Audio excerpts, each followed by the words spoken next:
Hey guys, welcome back for the CCNA Let's Play episode 2. Last time we completed the introduction on PingMyNetwork and I think this time we're going to enter the technical part. You can see right here, introduction to the Cisco CLI. I think it's become better. So, just before, I'm not a native English. I made mistake. I make mistake and I will make mistakes.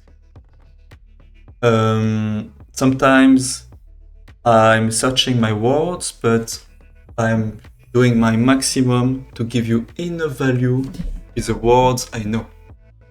So, let's get back into it. Introduction to the Cisco CLI. Let's go. Just before, I want to change my name and my profile. So, username. I'm going with my avatar. I want Jupiter. Oh, not the right format. Okay, let's go. And don't know if I can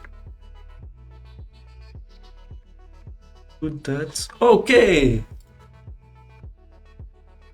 Okay, I'm 248. Okay, so 10,000 XP. What ski? What a monster!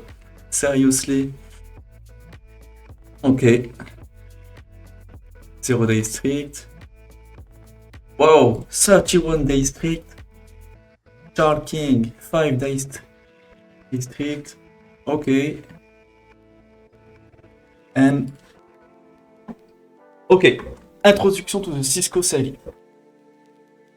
The Cisco CLI is a command line interface you have been using since the beginning of your training. Yeah. As a network administrator, you must know how to use it correctly and confidently. In this section, the goal is simple. Get comfortable with the Cisco CLI and start typing more commands. Okay, thank you. Do not worry if you do not understand everything yet, just follow the step. Okay, when you're ready, complete. Okay, start CLI, click the button, follow the course step by step and enter each command as is shown. Okay, on the CLI open, keep it open and continue with the section. Will type command is the same time as me. Cisco mode. To use the Cisco CLI correctly, there is one important thing to understand. Cisco organizes the CLI into different modes. That's true. There is a configuration mode, user exec mode, privileged exec mode, and global configuration mode. Global configuration. And sub configuration mode. Okay. So, switch. You can check basic information. You cannot change the configuration. Okay, logical. From here we can move to higher mode. Enable. Okay, so enable is to move to the privileged exec mode. Okay. This mode allows you to check important information about the device, verify the current configuration, restart or troubleshoot the device, and save the configuration. Okay. Global configuration mode. Configure terminal or conft. I think it's working. Yeah. After configuration, and one per line. To do this, we need to enter global configuration mode. It's okay. With the switch interface. Sub configuration mode. Okay, so sub configuration mode are the interface configuration mode, VLAN configuration mode, OSPF configuration mode, and all other available. From global configuration mode, you can enter sub configuration mode by using the appropriate command. For example, use the interface. Okay, so interface Fast Ethernet 0.1. Okay, let's go.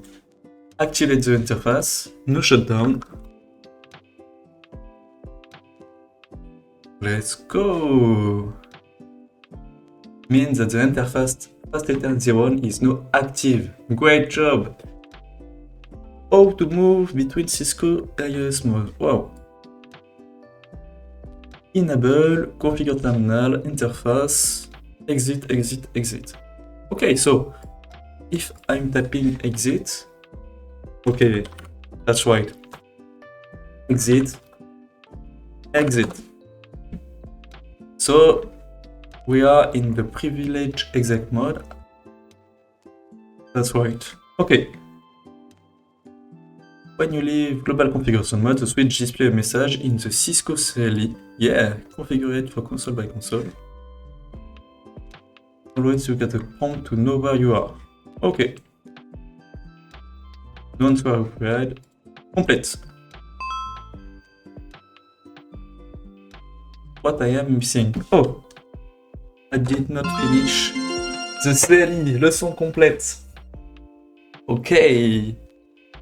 Continue. Introduction to the Cisco CLI.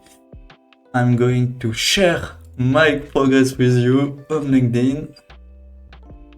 Okay. I just completed the introduction to the Cisco CLI lesson on PingMyNetwork as part of my CCNA studies of the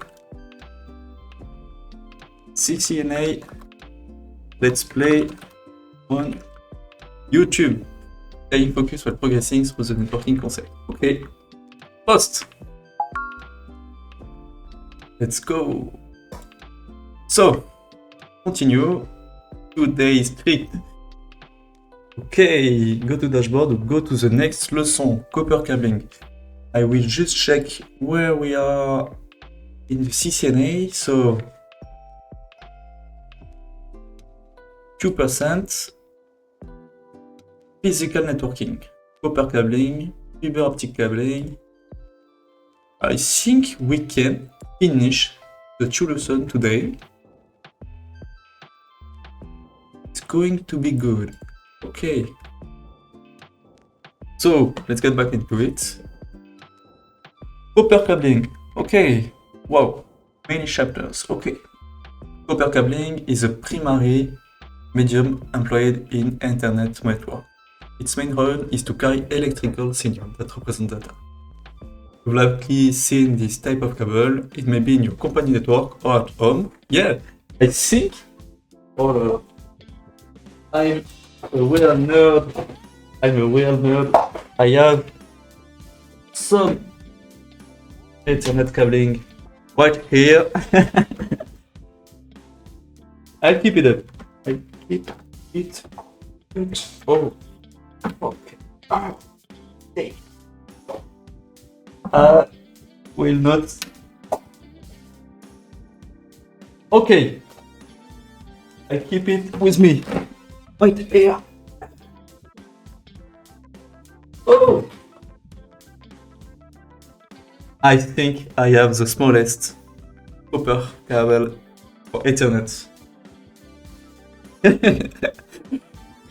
Okay. 0.3 meters. Okay, so copper cable is popular, it's cheap, easy to install, and flexible for LAN environments. It also supports Low Ethernet. This feature lets devices like IP phone, wireless access point, and security cameras receive both data and power through one cable. Okay. Type of copper cable. So, several types of copper cable exist, but for the CCNA exam, you only need to focus on the most common ones. First, let's see the coaxial cable. Okay, coaxial.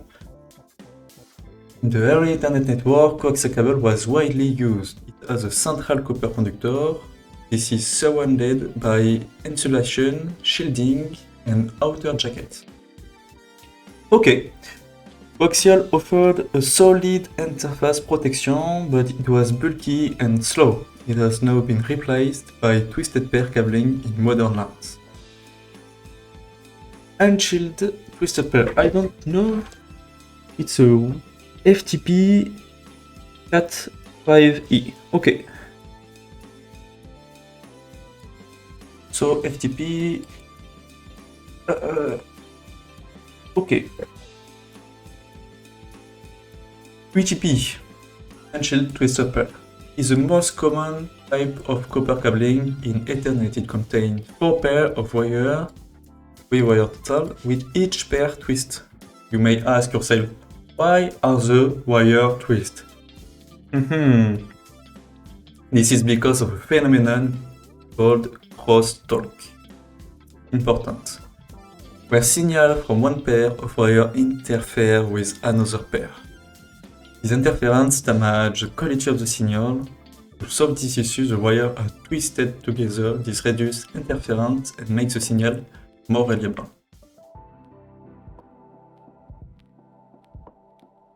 The UTP cable is cheap, flexible, and easy to install, which makes it the default choice for LAN in home office and classroom. The drawback is that it lacks shielding. As a result, it can be affected by 2 types of interference: electromagnetic interference, EMI, and radio frequency interference, RFI. Shielded twisted pair, STP. STP uses the same twisted pair design as UTP, but adds extra shielding, foil, wedged around the pairs. This shielding reduces crosstalk between the wires and also protects the cable from external interference. This external interference can be very disruptive in certain environments. Wow. Electromagnetic interference, EMI, and RFI, radio frequency interference. Okay. Adding shield as shown above, and STP reduce interference. I don't know if I have a STP cable. 40 days.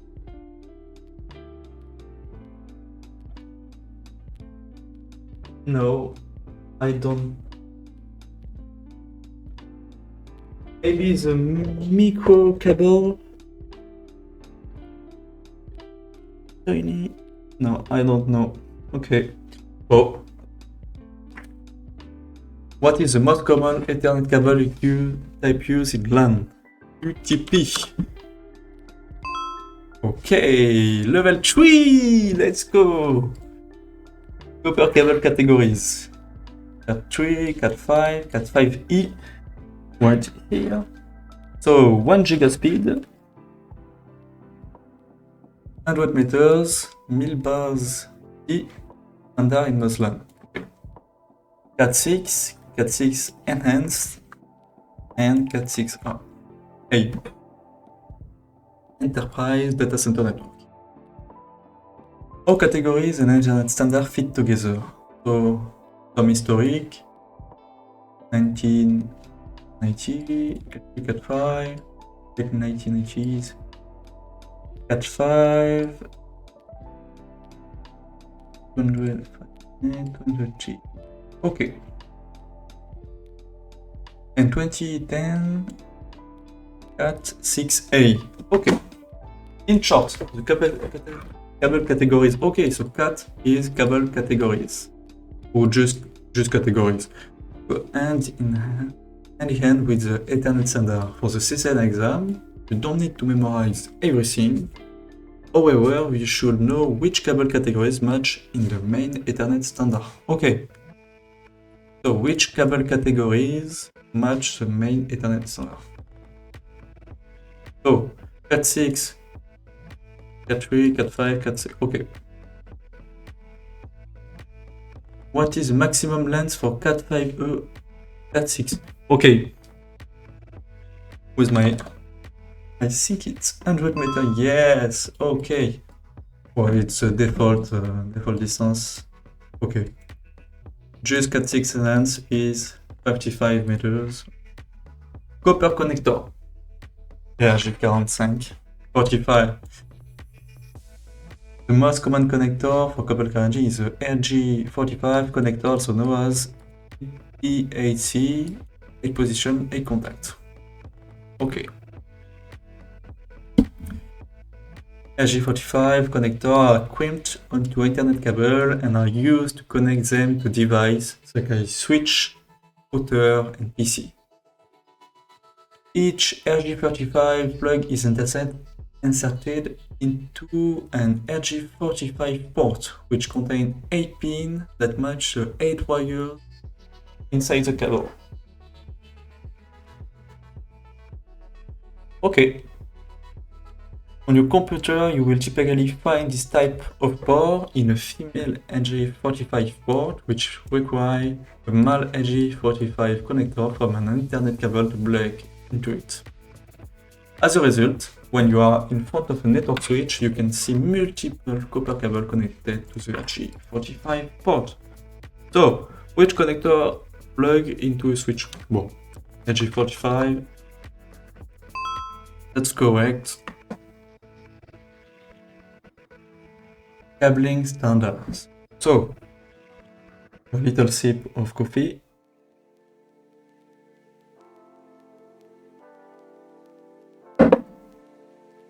Ethernet cabling must follow a standard so that devices from different vendors can work together. The standard is called TIA 568, and it defines the order of the 8 wires inside an RJ45 connector. There are 2 accepted wire shapes. Okay, so E is A and B. Green white, green, orange white, blue, orange, blue white, orange, brown white, brown. And okay, so orange and green are just inverted. Okay, I see. A, B, A green, B orange. Okay. Oh no! I see. Okay. Just orange and green are inverted. The difference between them lies only in the color sequence of the wire pair. Functionally, both standards provide the same performance. A and B has a green pair on pin 1 and pin 2 and the orange pair on pin 2 and pin 6. Yeah. We've seen it. So the 2 pairs, the orange pair is on pin 1 and 2 and the green pair is on pin 3 and 6. You don't need to memorize every single color code, but it's important to know that the wiring can be inverted. You will see in the next section why this matters when creating cable. Okay, so what standard define Ethernet wire order? Oh, it's TA submit. Yeah, that's it's correct. Straight through and crossover cable. Based on the pinout defined earlier, Ethernet cable can be wired in 2 ways: straight through or crossover. So straight through is here to connect a switch to a PC, and crossover is mainly here to connect 2 same device category. So it is used to connect different type of device as a PC or a switch, and crossover is here to connect similar device, such as one switch to another switch or one PC to another PC. Okay. I don't think it is really used today. See, AutoMDX. Today, most modern devices support AutoMDX, automatic medium dependent interface crossover.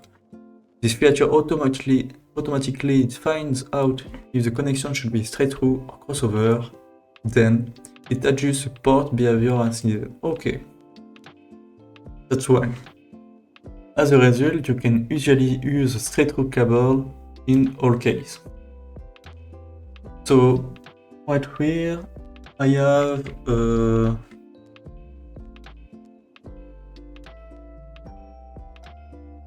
okay, so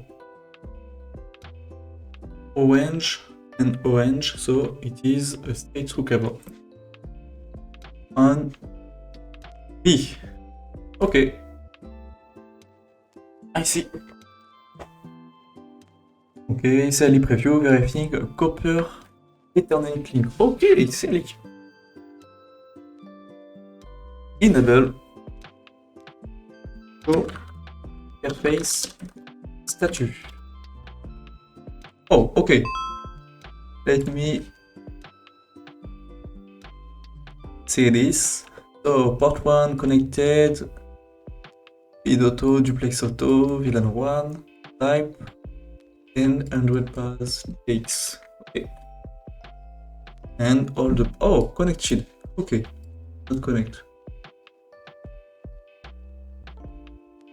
Observing the CLI output.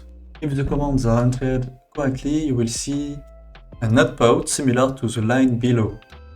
FA01 connected 1 auto 10 mistakes connected. Okay.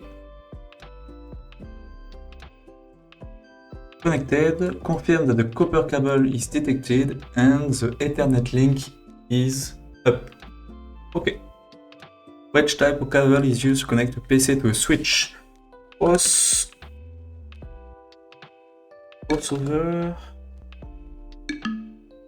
Okay, let me check this.